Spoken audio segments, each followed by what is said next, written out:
ಆಕಾಶವಾಣಿ ವಾರ್ತೆಗಳು. ಓದುತ್ತಿರುವವರು ಗಿರೀಶ್ ಮೇರ್ವೆ.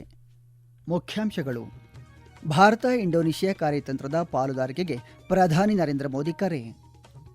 ಎಲ್ ನಿನೋ ಸಂಭವನೀಯ ಪರಿಣಾಮ ಕುರಿತು ಉನ್ನತ ಮಟ್ಟದ ಪರಿಶೀಲನಾ ಸಭೆ. ಸನ್ನದ್ಧತೆ ಬಲಪಡಿಸಲು ಪ್ರಧಾನಮಂತ್ರಿಯವರ ಪ್ರಧಾನ ಕಾರ್ಯದರ್ಶಿ ಪಿಕೆ ಮಿಶ್ರಾ ಸೂಚನೆ. ಭಾರತ ಬಹ್ರೇನ್ ಸಹಕಾರ ಮತ್ತಷ್ಟು ಬಲಗೊಂಡಿದೆ. ವಿದೇಶಾಂಗ ಸಚಿವ ಡಾಕ್ಟರ್ ಎಸ್ ಜೈಶಂಕರ್. ಹಾಗೂ ಫಿಫಾ ವಿಶ್ವಕಪ್ ಫುಟ್ಬಾಲ್ 16ರ ಸುತ್ತಿನಲ್ಲಿ ಈಜಿಪ್ಟ್ ಅನ್ನು 3-2 ಗೋಲುಗಳಿಂದ ಮಣಿಸಿದ ಅರ್ಜೆಂಟೀನಾ. ವಾರ್ತೆಗಳ ವಿವರ. ಭಾರತ ಮತ್ತು ಇಂಡೋನೇಷ್ಯಾ ನಡುವಿನ ಕಾರ್ಯತಂತ್ರದ ಪಾಲುದಾರಿಕೆಯನ್ನು ಮತ್ತಷ್ಟು ಬಲಪಡಿಸುವಂತೆ ಪ್ರಧಾನಿ ನರೇಂದ್ರ ಮೋದಿ ಕರೆ ನೀಡಿದ್ದಾರೆ. ಇದು ಉಭಯ ರಾಷ್ಟ್ರಗಳ ಅಭಿವೃದ್ಧಿಗೆ ಮಾತ್ರವಲ್ಲ, ಪ್ರಾದೇಶಿಕ ಹಾಗೂ ಜಾಗತಿಕ ಶಾಂತಿ ಮತ್ತು ಸ್ಥಿರತೆಗೂ ಮಹತ್ವದ ಕೊಡುಗೆ ನೀಡಲಿದೆ ಎಂದು ಅವರು ಹೇಳಿದ್ದಾರೆ. ಜಕಾರ್ತದಲ್ಲಿ ನಿನ್ನೆ ಇಂಡೋನೇಷ್ಯಾ ಸಂಸತ್ತನ್ನು ಉದ್ದೇಶಿಸಿ ಮಾತನಾಡಿದ ಪ್ರಧಾನಿ ನರೇಂದ್ರ ಮೋದಿ, ಭಾರತವು ವಿಸ್ತರಣಾವಾದದ ಮಾರ್ಗವನ್ನು ಅನುಸರಿಸುವುದಿಲ್ಲ, ಅಭಿವೃದ್ಧಿಯ ಪಥವನ್ನೇ ಅನುಸರಿಸುತ್ತದೆ ಎಂದು ಹೇಳಿದರು. ಇದಕ್ಕೂ ಮುನ್ನ ಪ್ರಧಾನಿ ಮೋದಿ ಅವರು ಇಂಡೋನೇಷ್ಯಾ ಅಧ್ಯಕ್ಷ ಪ್ರಬೋವೋ ಸುಬಿಯಾಂಟೋ ಅವರೊಂದಿಗೆ ನಿಯೋಗ ಮಟ್ಟದ ಮಾತುಕತೆ ನಡೆಸಿದರು. ಉಭಯ ದೇಶಗಳ ನಡುವಿನ ಸಮಗ್ರ ಕಾರ್ಯತಂತ್ರದ ಪಾಲುದಾರಿಕೆಗೆ ಉತ್ತೇಜನ ನೀಡುವ ಉದ್ದೇಶದಿಂದ ದ್ವಿಪಕ್ಷೀಯ ಸಂಬಂಧಗಳ ವಿವಿಧ ಆಯಾಮಗಳ ಕುರಿತು ನಾಯಕರು ಸಮಗ್ರವಾಗಿ ಚರ್ಚಿಸಿದರು. ಈ ಸಂದರ್ಭದಲ್ಲಿ ಪರಸ್ಪರ ಹಿತಾಸಕ್ತಿಯ ವಿವಿಧ ಕ್ಷೇತ್ರಗಳಲ್ಲಿ ಸಹಕಾರವನ್ನು ವಿಸ್ತರಿಸುವ ಉದ್ದೇಶದ ಹಲವು ಒಡಂಬಡಿಕೆಗಳಿಗೆ ಉಭಯ ನಾಯಕರು ಸಾಕ್ಷಿಯಾದರು. ಎಲ್ ನಿನೋದ ಸಂಭವನೀಯ ಪರಿಣಾಮ ಮತ್ತು ವಿವಿಧ ಕ್ಷೇತ್ರಗಳ ಸನ್ನದ್ಧತೆ ಕುರಿತು ಪ್ರಧಾನಮಂತ್ರಿ ಕಚೇರಿ PMO ನವದೆಹಲಿಯಲ್ಲಿ ನಿನ್ನೆ ಉನ್ನತ ಮಟ್ಟದ ಪರಿಶೀಲನಾ ಸಭೆ ನಡೆಸಿತು. ಪ್ರಧಾನಮಂತ್ರಿಯವರ ಪ್ರಧಾನ ಕಾರ್ಯದರ್ಶಿ ಡಾಕ್ಟರ್ ಪಿಕೆ ಮಿಶ್ರಾ ಅವರ ಅಧ್ಯಕ್ಷತೆಯಲ್ಲಿ ಸೇವಾ ತೀರ್ಥದಲ್ಲಿ ನಡೆದ ಸಭೆಯಲ್ಲಿ 15ಕ್ಕೂ ಹೆಚ್ಚು ಸಚಿವಾಲಯಗಳ ಕಾರ್ಯದರ್ಶಿಗಳು ಹಾಗೂ ಹಿರಿಯ ಅಧಿಕಾರಿಗಳು ಭಾಗವಹಿಸಿದ್ದರು. ಒಟ್ಟಾರೆ ಪರಿಸ್ಥಿತಿಯನ್ನು ನಿರಂತರವಾಗಿ ಪರಿಶೀಲಿಸಬೇಕು, ಮುಂಗಾರು ವಿಳಂಬದಿಂದ ತೊಂದರೆಗೊಳಗಾಗಬಹುದಾದ ಜಿಲ್ಲೆಗಳ ಪರಿಸ್ಥಿತಿಯನ್ನು ರಾಜ್ಯಗಳೊಂದಿಗೆ ಸಮನ್ವಯ ಸಾಧಿಸಿ ಮೌಲ್ಯಮಾಪನ ನಡೆಸಬೇಕು, ಅಗತ್ಯವಿದ್ದಲ್ಲಿ ತಕ್ಷಣ ಪರಿಹಾರ ಕ್ರಮ ಕೈಗೊಳ್ಳಬೇಕು ಎಂದು ಡಾಕ್ಟರ್ ಮಿಶ್ರಾ ಸೂಚಿಸಿದರು.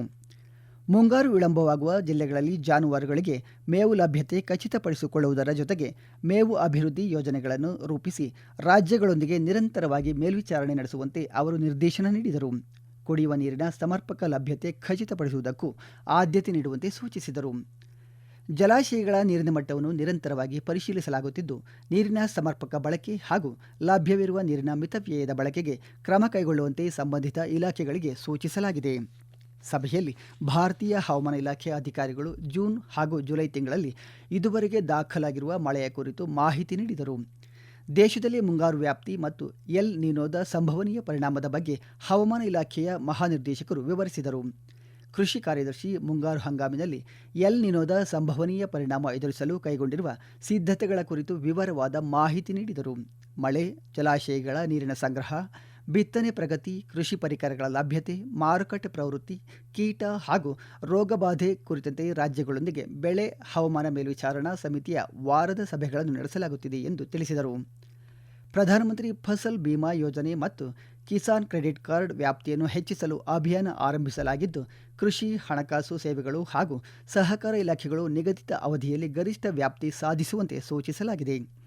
ಪಶುಸಂಗೋಪನೆ ಮತ್ತು ಹೈನುಗಾರಿಕೆ ಇಲಾಖೆಗೆ ಒಣಮೇವು, ಹಸಿರು ಮೇವು ಹಾಗೂ ಜಾನುವಾರು ಆಹಾರದ ಲಭ್ಯತೆಯನ್ನು ರಾಜ್ಯ ಹಾಗೂ ಜಿಲ್ಲಾ ಮಟ್ಟದಲ್ಲಿ ಮೌಲ್ಯಮಾಪನ ಮಾಡುವಂತೆ ಸೂಚಿಸಲಾಗಿದೆ. ಕುಡಿಯುವ ನೀರು ಮತ್ತು ನೈರ್ಮಲ್ಯ ಇಲಾಖೆ ಅಪಾಯದ ಜಿಲ್ಲೆಗಳಲ್ಲಿ ಸೂಕ್ಷ್ಮ ಮಟ್ಟದ ಯೋಜನೆ ಮತ್ತು ಮೇಲ್ವಿಚಾರಣೆಗೆ ಆದ್ಯತೆ ನೀಡುವಂತೆ ನಿರ್ದೇಶಿಸಲಾಗಿದೆ. ಆರೋಗ್ಯ ಮತ್ತು ಕುಟುಂಬ ಕಲ್ಯಾಣ ಇಲಾಖೆ ಅಧಿಕ ಆರ್ದ್ರತೆ ಹಾಗೂ ಡೆಂಗ್ಯೂ ನಿಯಂತ್ರಣಕ್ಕೆ ಸಂಬಂಧಿಸಿದಂತೆ ಅಗತ್ಯ ಮಾರ್ಗಸೂಚಿಗಳನ್ನು ಜಾರಿಗೊಳಿಸಿದ್ದು, ಎಚ್ಚರಿಕೆ ಹಾಗೂ ಸಲಹೆಗಳನ್ನು ಗ್ರಾಮ ಮಟ್ಟದವರೆಗೆ ಪರಿಣಾಮಕಾರಿಯಾಗಿ ತಲುಪಿಸುವಂತೆ ಸೂಚಿಸಲಾಗಿದೆ. ಗ್ರಾಹಕ ವ್ಯವಹಾರಗಳ ಇಲಾಖೆ ಅಕ್ಕಿ, ಗೋಧಿ ಮತ್ತು ಬೇಳೆಕಾಳುಗಳ ದಾಸ್ತಾನು ಹಾಗೂ ಚಿಲ್ಲರೆ ಬೆಲೆಗಳ ಕುರಿತು ಮಾಹಿತಿ ನೀಡಿದೆ. ರಸಗೊಬ್ಬರ ಇಲಾಖೆಯು ರಸಗೊಬ್ಬರಗಳ ಸಮರ್ಪಕ ಲಭ್ಯತೆ ಮತ್ತು ಮುಂಬರುವ ರಬಿ ಹಂಗಾಮಿನ ಆರಂಭಿಕ ದಾಸ್ತಾನು ಕುರಿತು ವಿವರಿಸಿದೆ. ಅಗತ್ಯ ವಸ್ತುಗಳು ಮತ್ತು ರಸಗೊಬ್ಬರಗಳ ಲಭ್ಯತೆಯನ್ನು ನಿರಂತರವಾಗಿ ಮೇಲ್ವಿಚಾರಣೆ ಮಾಡುವಂತೆ ಸೂಚಿಸಲಾಗಿದೆ. ಗ್ರಾಮೀಣಾಭಿವೃದ್ಧಿ ಇಲಾಖೆಯು ವಿಕಸಿತ ಭಾರತ ಉದ್ಯೋಗ ಮತ್ತು ಜೀವನೋಪಾಯ ಖಾತರಿ ಅಭಿಯಾನದಡಿ ಜುಲೈ 1ರಿಂದ ಆರಂಭಿಸಿರುವ ಕಾಮಗಾರಿಗಳ ಮೂಲಕ ಇದುವರೆಗೆ 1 ಕೋಟಿ ಮಾನವ ದಿನಗಳ ಉದ್ಯೋಗ ಸೃಷ್ಟಿಸಿರುವುದಾಗಿ ತಿಳಿಸಿತು. ವಿದ್ಯುತ್ ಇಲಾಖೆಯು ವಿದ್ಯುತ್ ಉತ್ಪಾದನೆ ಮತ್ತು ಲಭ್ಯತೆಯ ಸ್ಥಿತಿಗತಿಗಳನ್ನು ಸಭೆಗೆ ವಿವರಿಸಿತು. ಈ ವಾರ್ತೆಗಳನ್ನು ಆಕಾಶವಾಣಿಯಿಂದ ಕೇಳುತ್ತಿದ್ದೀರಿ. ನಮ್ಮ ಎಲ್ಲಾ ರಾಷ್ಟ್ರೀಯ ವಾರ್ತೆಗಳು ಹಾಗೂ ಪ್ರದೇಶ ಸಮಾಚಾರ ಈಗ ಆಕಾಶವಾಣಿ ನ್ಯೂಸ್ ಕನ್ನಡ ಯೂಟ್ಯೂಬ್ ಚಾನೆಲ್ನಲ್ಲಿ ಲಭ್ಯ. ನಮ್ಮ ಎಕ್ಸ್ ಖಾತೆ ಮತ್ತು ಇನ್ಸ್ಟಾಗ್ರಾಂ ಖಾತೆ ಆಕಾಶವಾಣಿ ನ್ಯೂಸ್ ಕನ್ನಡ.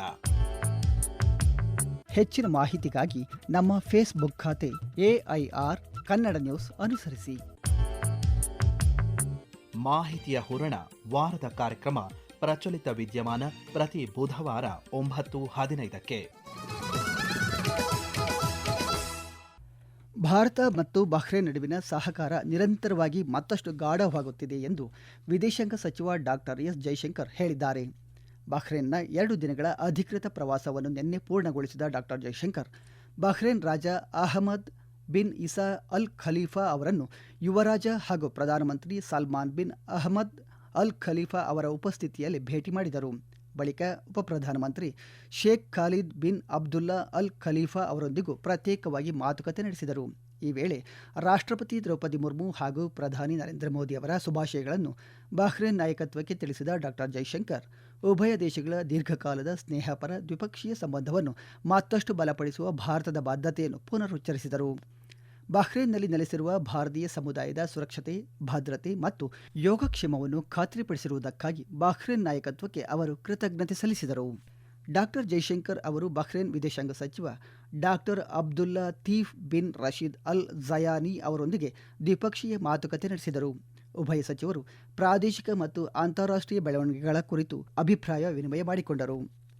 ಭಾರತ ಬಹ್ರೇನ್ ದ್ವಿಪಕ್ಷೀಯ ಸಂಬಂಧಗಳ ಪರಿಶೀಲನೆ ನಡೆಸಿದ ಅವರು ವಿವಿಧ ಕ್ಷೇತ್ರಗಳಲ್ಲಿ ಸಹಕಾರವನ್ನು ಇನ್ನಷ್ಟು ವಿಸ್ತರಿಸುವ ಸಾಧ್ಯತೆಗಳ ಕುರಿತು ಚರ್ಚಿಸಿದರು. 2026-27ನೇ ಸಾಲಿಗೆ ವಿಶ್ವಸಂಸ್ಥೆಯ ಭದ್ರತಾ ಮಂಡಳಿಯ ತಾತ್ಕಾಲಿಕ ಸದಸ್ಯರಾಗಿ ಆಯ್ಕೆಯಾಗಿರುವ ಬಹ್ರೇನ್ಗೆ ಡಾಕ್ಟರ್ ಜೈಶಂಕರ್ ಅಭಿನಂದನೆ ಸಲ್ಲಿಸಿದರು.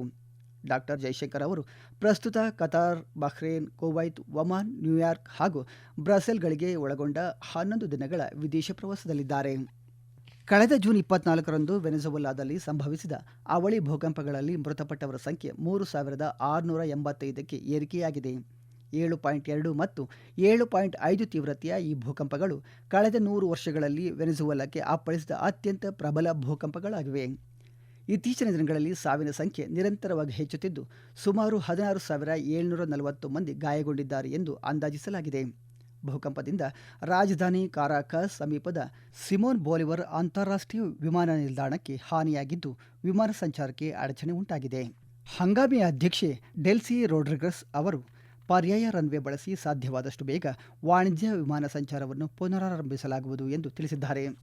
ವ್ಯಾಂಕೋವರ್ನಲ್ಲಿ ನಿನ್ನೆ ನಡೆದ ಫಿಫಾ ವಿಶ್ವಕಪ್ನ ಫುಟ್ಬಾಲ್ನಲ್ಲಿ 16ರ ಸುತ್ತಿನ ಪಂದ್ಯದಲ್ಲಿ ಸ್ವಿಟ್ಜರ್ಲೆಂಡ್ನ ತಂಡವು ಪೆನಾಲ್ಟಿ ಶೂಟೌಟ್ನಲ್ಲಿ ಕೊಲಂಬಿಯಾವನ್ನು 4-3 ಗೋಲುಗಳಿಂದ ಸೋಲಿಸಿತು ಮತ್ತು ಫಿಫಾ ವಿಶ್ವಕಪ್ನಲ್ಲಿ ಸ್ವಿಟ್ಜರ್ಲೆಂಡ್ ತಂಡವು ಕ್ವಾರ್ಟರ್ ಫೈನಲ್ಗೆ ತಲುಪಿದ್ದು ಇದೇ ಮೊದಲಾಗಿದೆ. ಅಟ್ಲಾಂಟಾದಲ್ಲಿ ನಡೆದ 16ರ ಸುತ್ತಿನ ಮತ್ತೊಂದು ಪಂದ್ಯದಲ್ಲಿ ಅರ್ಜೆಂಟೀನಾ ತಂಡವು ಈಜಿಪ್ಟನ್ನು 3-2 ಗೋಲುಗಳಿಂದ ಸೋಲಿಸಿತು. ಈ ಗೆಲುವಿನೊಂದಿಗೆ ಅರ್ಜೆಂಟೀನಾ ಪಂದ್ಯಾವಳಿಯಲ್ಲಿ ಕ್ವಾರ್ಟರ್ ಫೈನಲ್ಗೆ ಪ್ರವೇಶಿಸಿತು. ನಾಟಿಂಗ್ಹ್ಯಾಮ್ನ ಟ್ರೆಂಟ್ ಬ್ರಿಡ್ಜ್ನಲ್ಲಿ ನಿನ್ನೆ ರಾತ್ರಿ ನಡೆದ ಪುರುಷರ ಕ್ರಿಕೆಟ್ನ 3ನೇ T20 ಅಂತಾರಾಷ್ಟ್ರೀಯ ಪಂದ್ಯದಲ್ಲಿ ಇಂಗ್ಲೆಂಡ್ ತಂಡವು ಭಾರತವನ್ನು 125 ರನ್ಗಳಿಂದ ಸೋಲಿಸಿತು. ಟಾಸ್ ಸೋತು ಮೊದಲು ಬ್ಯಾಟಿಂಗ್ಗೆ ಇಳಿದ ಇಂಗ್ಲೆಂಡ್ ತಂಡವು ನಿಗದಿತ 20 ಓವರ್ಗಳಲ್ಲಿ 7 ವಿಕೆಟ್ಗಳಿಗೆ 201 ರನ್ ಗಳಿಸಿತು. ಭಾರತ ಪರ ಪ್ರಿನ್ಸ್ ಯಾದವ್ ಮತ್ತು ಹರ್ಷಿತ್ ರಾಣಾ ತಲಾ 2 ವಿಕೆಟ್ಗಳನ್ನು ಪಡೆದರು. 202 ರನ್ಗಳ ಗುರಿಯನ್ನು ಬೆನ್ನತ್ತಿದ ಭಾರತ ತಂಡವು 11.4 ಓವರ್ಗಳಲ್ಲಿ 76 ರನ್ಗಳಿಗೆ ಆಲ್ಔಟ್ ಆಯಿತು. ಮೊದಲ T20 ಪಂದ್ಯ ಮಳೆಯಿಂದಾಗಿ ಯಾವುದೇ ಫಲಿತಾಂಶವಿಲ್ಲದೆ ಕೊನೆಗೊಂಡಿತು. ಸರಣಿಯ ಕೊನೆಯ 2 ಪಂದ್ಯಗಳನ್ನು ಬ್ರಿಸ್ಟಲ್ ಮತ್ತು ಸೌಥಂಪ್ಟನ್ ಆಯೋಜಿಸಲಿವೆ. T20 ಸರಣಿಯ ನಂತರ ಭಾರತವು 3 ಪಂದ್ಯಗಳ ಏಕದಿನ ಸರಣಿಯಲ್ಲಿ ಇಂಗ್ಲೆಂಡ್ ವಿರುದ್ಧ ಸೆಣಸಲಿದೆ. ಈಗ ಕೊನೆಯಲ್ಲಿ ಮತ್ತೊಮ್ಮೆ ಮುಖ್ಯಾಂಶಗಳು. ಭಾರತ ಇಂಡೋನೇಷಿಯಾ ಕಾರ್ಯತಂತ್ರದ ಪಾಲುದಾರಿಕೆಗೆ ಪ್ರಧಾನಿ ನರೇಂದ್ರ ಮೋದಿ ಕರೆ. ಎಲ್ ನಿನೋ ಸಂಭವನೀಯ ಪರಿಣಾಮ ಕುರಿತು ಉನ್ನತ ಮಟ್ಟದ ಪರಿಶೀಲನಾ ಸಭೆ, ಸನ್ನದ್ಧತೆ ಬಲಪಡಿಸಲು ಪ್ರಧಾನಮಂತ್ರಿಯವರ ಪ್ರಧಾನ ಕಾರ್ಯದರ್ಶಿ PK ಮಿಶ್ರಾ ಸೂಚನೆ. ಭಾರತ ಬಹ್ರೇನ್ ಸಹಕಾರ ಮತ್ತಷ್ಟು ಬಲಗೊಂಡಿದೆ, ವಿದೇಶಾಂಗ ಸಚಿವ ಡಾಕ್ಟರ್ ಎಸ್ ಜೈಶಂಕರ್. ಹಾಗೂ ಫಿಫಾ ವಿಶ್ವಕಪ್ ಫುಟ್ಬಾಲ್ 16ರ ಸುತ್ತಿನಲ್ಲಿ ಈಜಿಪ್ಟನ್ನು 3-2 ಗೋಲುಗಳಿಂದ ಮಣಿಸಿದ ಅರ್ಜೆಂಟೀನಾ. ಇಲ್ಲಿಗೆ ವಾರ್ತಾ ಪ್ರಸಾರ ಮುಕ್ತಾಯವಾಯಿತು. ನಮ್ಮ ಮುಂದಿನ ವಾರ್ತಾ ಪ್ರಸಾರ ಈ ಮಧ್ಯಾಹ್ನ 12 ಗಂಟೆಗೆ.